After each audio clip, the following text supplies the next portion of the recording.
नमस्कार। इस वेबिनार में आप उपस्थित सभी महानुभावों का स्वागत है।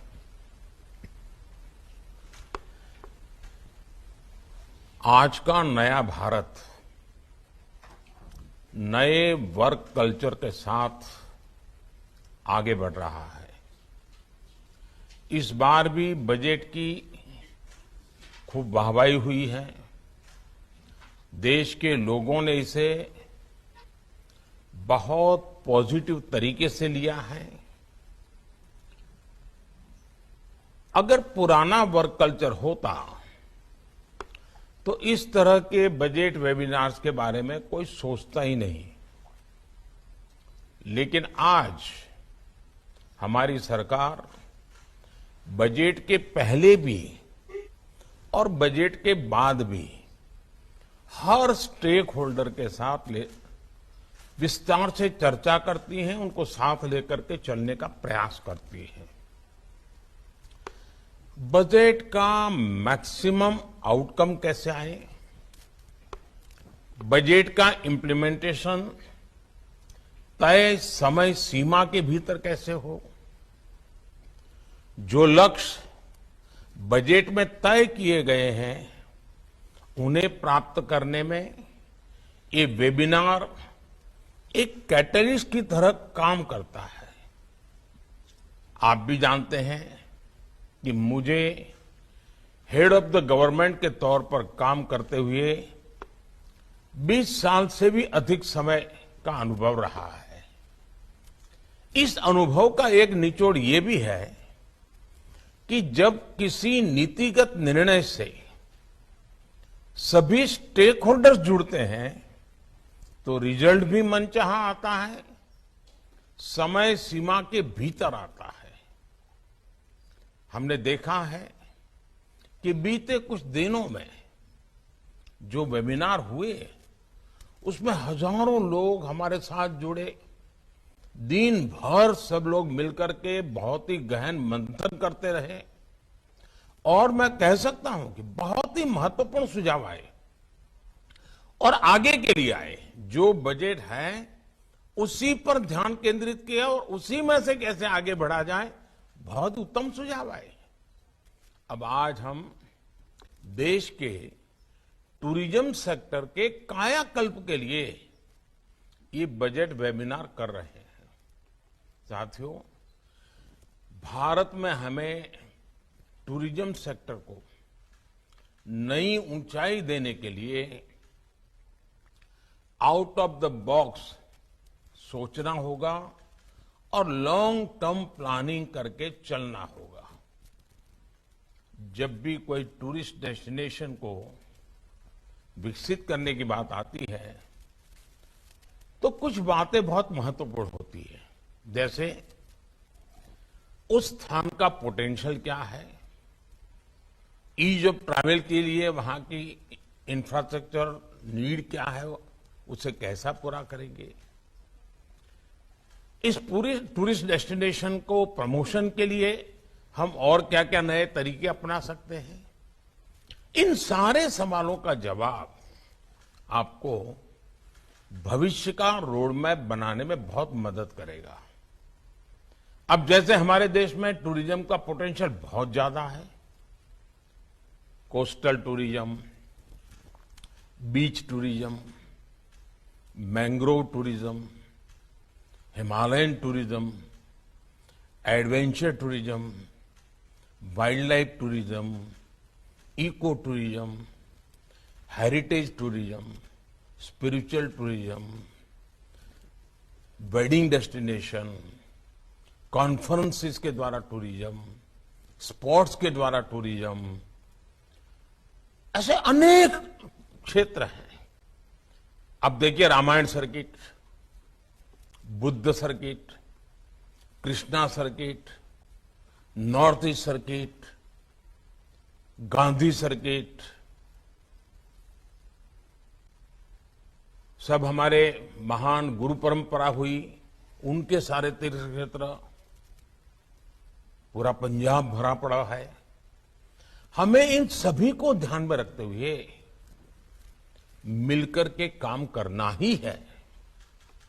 इस वर्ष के बजट में देश में कॉम्पिटिटिव स्पिरिट से, चैलेंज रूट से देश के कुछ टूरिस्ट डेस्टिनेशन को डेवलपमेंट के लिए सिलेक्ट करने की बात कही गई है। ये चैलेंज हर स्टेक होल्डर को साथ मिलकर प्रयास करने के लिए प्रेरित करेगा। बजट में टूरिस्ट डेस्टिनेशन, इसके एक होलिस्टिक डेवलपमेंट पर भी फोकस किया गया है। इसके लिए अलग अलग स्टेक होल्डर्स को हम कैसे एंगेज कर सकते हैं, इस पर विस्तार से चर्चा होनी चाहिए। साथियों, जब हम टूरिज्म की बात करते हैं तो कुछ लोगों को लगता है कि एक फैंसी सा शब्द है, समाज के हाई इनकम ग्रुप से और उन्हीं लोगों को रिप्रेजेंट करता है। लेकिन भारत के संदर्भ में देखें तो टूरिज्म का दायरा बहुत बड़ा है, बहुत पुराना है। सदियों से हमारे यहां यात्राएं होती रही है। ये हमारे सांस्कृतिक सामाजिक जीवन का हिस्सा रहा है, और वो भी जब संसाधन नहीं थे, यातायात की व्यवस्था ही नहीं थी, बहुत कठिनाई होती थी, तब भी कष्ट उठाकर लोग यात्राओं पर निकल पड़ते थे।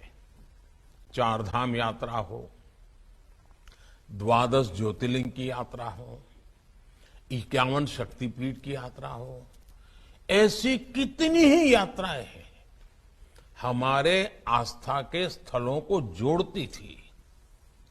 हमारे यहां होने वाली यात्राओं ने देश की एकता को मजबूत करने का भी काम किया है। देश के कितने ही बड़े बड़े शहरों की पूरी अर्थव्यवस्था, उस पूरे जिले की पूरी अर्थव्यवस्था यात्राओं पर ही निर्भर थी। यात्राओं की इस पुरातन परंपरा के बावजूद दुर्भाग्य ये रहा कि इन स्थानों पर समय के अनुकूल सुविधाएं बढ़ाने पर ध्यान नहीं दिया गया।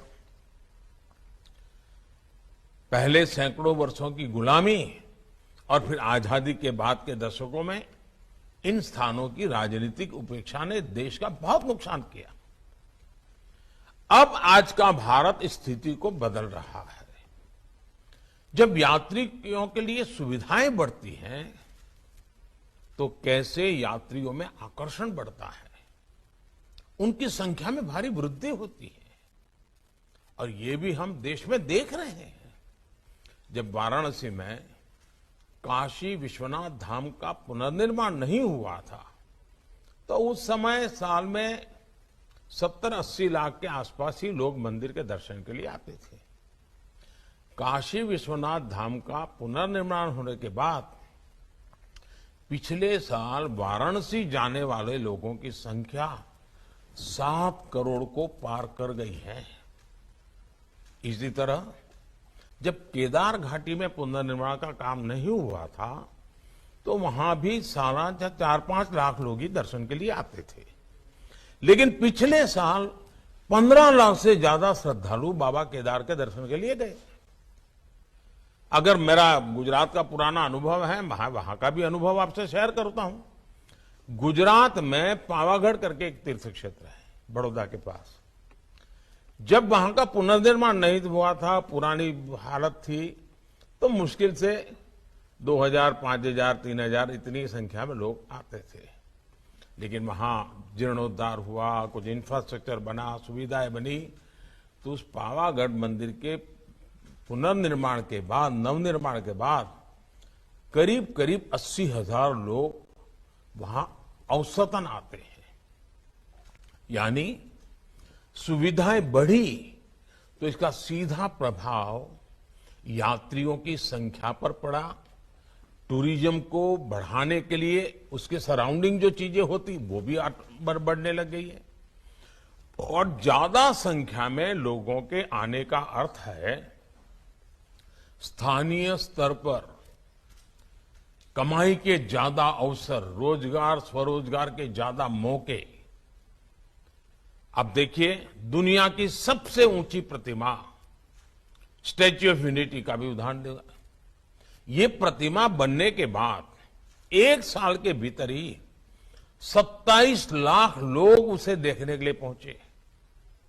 ये दिखाता है कि भारत के विभिन्न स्थलों में अगर सिविल एमेनिटीज बढ़ाई जाए, वहां डिजिटल कनेक्टिविटी अच्छी हो, होटल हॉस्पिटल अच्छे हो, गंदगी का नामो निशान ना हो, बेहतरीन इंफ्रास्ट्रक्चर हो, तो भारत के टूरिज्म सेक्टर में कई गुना वृद्धि हो सकती है। साथियों, मुझे आपसे बात करते हुए अहमदाबाद शहर में कांकरिया तालाब है, उस कांकरिया लेक प्रोजेक्ट के विषय में भी कुछ करने का मन करता है। अब ये कांकरिया लेक प्रोजेक्ट शुरू होने से पहले वहां आमतौर पर लोग जाते नहीं थे, वैसे वहां से गुजरना पड़े तो गुजरे, लेकिन वहां कोई जाता ही नहीं था। हमें वहां न सिर्फ लेक का रीडेवलपमेंट किया, बल्कि फूड स्टोर्स में काम करने वालों को स्किल डेवलपमेंट भी किया। आधुनिक इंफ्रास्ट्रक्चर के साथ हमने वहां स्वच्छता पर भी बहुत जोर दिया। अब कल्पना कर सकते हैं कि आज वहां एंट्री फी होने के बावजूद भी औसतन प्रतिदिन 10,000 लोग मुलाकात करते हैं। ऐसे ही तरीकों से हर टूरिस्ट डेस्टिनेशन अपना एक रेवेन्यू मॉडल भी विकसित कर सकता है। साथियों, ये वो समय है जब हमारे गांव भी टूरिज्म का केंद्र बन रहे हैं। बेहतर होते इंफ्रास्ट्रक्चर के कारण हमारे दूर सुदूर के गांव अब टूरिज्म पर के मैप पर आ रहे हैं। केंद्र सरकार ने बॉर्डर किनारे पर बसे जो गांव है, वहां वाइब्रेंट बॉर्डर विलेज योजना शुरू की है। ऐसे में होम स्टे, छोटे होटल, छोटे रेस्टोरेंट हो, ऐसे अनेक बिजनेस के लिए लोगों को ज्यादा से ज्यादा सपोर्ट करने का काम हम सबको मिलकर के करना है। साथियों, आज एक बात मैं भारत आ रहे फॉरेन टूरिस्ट के संदर्भ में भी बताऊंगा। आज जिस तरह दुनिया में भारत के प्रति आकर्षण बढ़ रहा है, भारत आने वाले विदेशी टूरिस्टों की संख्या भी बढ़ रही है। पिछले साल जनवरी में सिर्फ 2 लाख विदेशी टूरिस्ट आए थे, जबकि इस साल जनवरी में 8 लाख से ज्यादा विदेशी टूरिस्ट भारत आए। विदेश से जो टूरिस्ट भारत आ रहे हैं, हमें उन्हें भी प्रोफाइल करके अपना टारगेट ग्रुप तय करना होगा। विदेश में रहने वाले वो लोग जिनमें ज्यादा से ज्यादा खर्च करने की क्षमता होती है, हमें उन्हें ज्यादा से ज्यादा संख्या में भारत लाने के लिए विशेष रणनीति बनाने की आवश्यकता है। ऐसे टूरिस्ट भले ही कम दिन भारत में रहेंगे, लेकिन ज्यादा राशि खर्च करके जाएंगे। आज जो विदेशी टूरिस्ट भारत आते हैं, वो औसतन $1,700 खर्च करते हैं, जबकि अमेरिका में इंटरनेशनल ट्रैवलर औसतन $2,500 और ऑस्ट्रेलिया में करीब $5,000 खर्च करते हैं। भारत में भी हाई स्पेंड टूरिस्ट को ऑफर करने के लिए बहुत कुछ है। हर राज्य को इस सोच के साथ भी अपनी टूरिज्म पॉलिसी में बदलाव करने की जरूरत है। अब जैसे मैं आपको एक और उदाहरण दूंगा। सामान्य तौर पर कहा जाता है कि सबसे ज्यादा किसी स्थान पर रुकने वाला जो टूरिस्ट होता है, वो बर्ड वॉचर होता है। ये लोग महीनों महीनों किसी देश में डेरा डाले रहते हैं। भारत में इतने भांति भांति प्रकार के पक्षी हैं, हमें ऐसे पोटेंशियल टूरिस्ट को भी टारगेट करके अपनी नीतियां बनानी होगी। साथियों, इन सब प्रयासों के बीच आपको टूरिज्म सेक्टर की एक बेसिक चुनौती पर भी काम करना है। यह है हमारे यहां प्रोफेशनल टूरिस्ट गाइड की कमी। गाइड्स के लिए स्थानीय कॉलेजों में सर्टिफिकेट कोर्स हो, कंपटीशन हो, बहुत अच्छे नौजवान इस प्रोफेशन में आगे आने के लिए मेहनत करेंगे और हमें शानदार अनेक भाषा बोलने वाले अच्छे टूरिस्ट गाइड मिलेंगे। उसी प्रकार से डिजिटल टूरिस्ट गाइड भी अब तो अवेलेबल है, टेक्नोलॉजी का उपयोग करके भी कर सकते हैं। किसी एक विशेष टूरिस्ट डेस्टिनेशन में जो गाइड काम कर रहे हैं, उनकी एक स्पेसिफिक ड्रेस या वर्दी भी होनी चाहिए। इससे लोगों को पहली नजर में ही पता चला जाएगा ये सामने वाला जो व्यक्ति है वो टूरिस्ट गाइड है और वो हमारी इस काम में मदद करेगा। हमें ये याद रखना होगा कि जब कोई भी टूरिस्ट किसी स्थान पर पहुंचता है तो उसके मन में सवालों का भंडार भरा होता है। वो अनेक सवालों के तत्काल समाधान चाहता है। ऐसे में गाइड उन सभी सवालों के जवाब खोजने में उनकी मदद कर सकता है। साथियों, मुझे विश्वास है इस वेबिनार के दौरान आप टूरिज्म से जुड़े हर पहलू पर गंभीरता से विचार करेंगे। आप बेहतर सॉल्यूशन के साथ सामने आएंगे। और मैं एक और बात कहना चाहता हूं, जैसे टूरिज्म के लिए हम मान लीजिए हर राज्य एक या दो बहुत ही अच्छे टूरिस्ट डेस्टिनेशन पर जोर लगाता है, तो एक शुरुआत कैसे कर सकते हैं?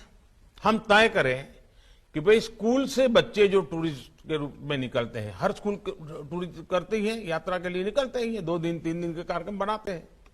तो आप तय कर सकते हैं कि भाई फलाने डेस्टिनेशन में शुरू में पर डे 100 लोग स्टूडेंट्स आएंगे, फिर पर डे 200 आएंगे, फिर पर डे 300 आएंगे, फिर पर डे 1000 आएंगे। अलग अलग स्कूल के आए वो खर्चा करते ही हैं।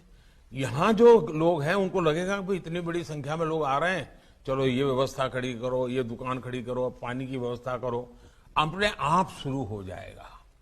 अगर मान लीजिए हमारे सभी राज्य तय करें कि नॉर्थ ईस्ट के अष्टलक्ष्मी हमारे 8 राज्य हैं, हम हर वर्ष 8 यूनिवर्सिटी हर राज्य में तय करें और हर यूनिवर्सिटी नॉर्थ ईस्ट के एक राज्य में 5 दिन 7 दिन टूर करेगी, दूसरी यूनिवर्सिटी दूसरे राज्य में टूर करेगी, तीसरी दूसरी टूर। आप देखिए आपके राज्य में 8 यूनिवर्सिटी ऐसी होगी जहां के हमारे युवकों को नॉर्थ ईस्ट के 8 राज्यों का पूरा आता पता होगा।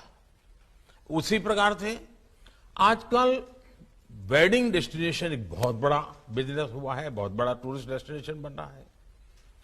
विदेश से तो लोग जाते हैं, क्या हमारे राज्यों में वेडिंग डेस्टिनेशन के रूप में स्पेशल पैकेज घोषित कर सकते हैं? और मैं तो कहूंगा कि हमारे देश में एक वातावरण बनाना चाहिए कि गुजरात के लोगों को लगना चाहिए कि भाई 2024 में अगर हमारे यहां से शादियों के लिए वेडिंग डेस्टिनेशन होगा तो तमिलनाडु में होगा और तमिल पद्धति से हम शादी करवाएंगे। घर में 2 बच्चे हैं तो कोई सोचेगा कि एक हम असमिया पद्धति से शादी करवाना चाहते हैं, दूसरे की हम पंजाबी पद्धति से शादी करवाना चाहते हैं। वेडिंग डेस्टिनेशन वहां बना देंगे। आप कल्पना कर सकते हैं, वेडिंग डेस्टिनेशन इतना बड़ा कारोबार की संभावना है। हमारे देश का टॉप क्लास के लोग विदेश जाते होंगे, लेकिन middle class, upper middle class के लोग आजकल वेडिंग डेस्टिनेशन पे जाते हैं और उसमें भी जब नयापन होता है तो उनकी जिंदगी में यादगार हो जाता है। हमने इस दिशा को अभी तक उपयोग नहीं कर रहे हैं, कुछ इन्हे गुने स्थान अपने तरीके से करते हैं। उसी प्रकार से कॉन्फ्रेंसेस, आज दुनिया के लोग कॉन्फ्रेंस के लिए आते हैं। हम ऐसा इंफ्रास्ट्रक्चर तैयार करें, पब्लिक प्राइवेट पार्टनरशिप से करें, लोगों को कहें, जमीन की कुछ ऐसी व्यवस्थाएं करें, तो कॉन्फ्रेंसेस के लिए लोग आएंगे तो वो होटल में भी रुकेंगे, हॉस्पिटैलिटी इंडस्ट्री भी बढ़ेगी, यानी एक पूरा इकोसिस्टम डेवलप हो जाएगा। उसी प्रकार से स्पोर्ट्स टूरिज्म भी बहुत क्षेत्र है, हम इनवाइट करें। अब देखिए अभी कतर में फुटबॉल मैच हुआ पूरे दुनिया का, कतर की इकोनॉमी में बहुत बड़ा प्रभाव हुआ उसका, दुनिया भर के लोग आए, लाखों लोग आए। हम छोटे से शुरू करें, बहुत बड़ा हो सकता है। हमें इन तरीकों को ढूंढना होगा और उसके लिए फिर इंफ्रास्ट्रक्चर। शुरू में लोग आए ना आए, हम अपने स्कूल के बच्चों, कॉलेज के बच्चों, हमारे सरकार की मीटिंगों के लिए वहां जाना, अगर हम अपने एक डेस्टिनेशन को महत्व देना शुरू करेंगे तो अपने आप और लोग भी आना शुरू करेंगे और फिर वहां की व्यवस्थाएं बनेगी। मैं चाहता हूं कि भारत में कम से कम 50 टूरिस्ट डेस्टिनेशन ऐसे हमने डेवलप करने चाहिए कि दुनिया के हर कोने में पता हो कि अगर भारत जाते हैं तो इस जगह पे तो जाना ही चाहिए। हर राज्य को गर्व होना चाहिए कि दुनिया के इतने देश के लोग मेरे यहां आते हैं। दुनिया के इतने देशों को हम टारगेट करेंगे, हम वहां की एम्बेसी को लिटरेचर भेजेंगे, वहां की एम्बेसी को हम कहेंगे कि देखिए आप टूरिस्टों के लिए मदद चाहते हैं तो हम ये मदद करते हैं। हमें पूरी व्यवस्था, हमारे जो टूर ऑपरेटर्स हैं उनसे भी मेरा आग्रह है कि आपको नए सिरे से सोचना होगा। हमें हमारी एप्स, हमारा डिजिटल कनेक्टिविटी, इन सब को बहुत आधुनिक बनाना होगा और हमारा कोई टूरिस्ट डेस्टिनेशन ऐसा नहीं होना चाहिए जिसकी ऐप यूएन की सभी लैंग्वेजेज में ना हो और भारत की सभी लैंग्वेजेज में ना हो। अगर मैं सिर्फ अंग्रेजी और हिंदी में हमारी वेबसाइट बना देंगे तो संभव नहीं हो। इतना ही नहीं, हमारे टूरिस्ट डेस्टिनेशन पर साइनेजेज सभी भाषाओं के होने चाहिए। अगर तमिल का कोई सामान्य परिवार आया है, बस लेकर के चला है और वहां पर उसको तमिल में अगर साइनेजेज मिल जाते हैं तो वो बड़ी आसानी से पहुंच जाता है। छोटी छोटी चीजें हैं जी। हमने एक बार अगर इसके महात्मा को समझेंगे तो हम अवश्य रूप से टूरिज्म को वैज्ञानिक तरीके से आगे बढ़ा सकते हैं। मैं आपसे आशा करता हूं कि आज के इस वेबिनार में बहुत विस्तार से चर्चा करिए और रोजगार के बहुत सारे अवसर जैसे एग्रीकल्चर में है, जैसे रियल एस्टेट डेवलपमेंट और इंफ्रास्ट्रक्चर में है, टेक्सटाइल में है, उतनी ही ताकत टूरिज्म के अंदर रोजगार की है। बहुत अवसर है। मैं आपको निमंत्रण देता हूं और आपको इस आज के वेबिनार के लिए बहुत शुभकामनाएं देता हूं। बहुत बहुत धन्यवाद।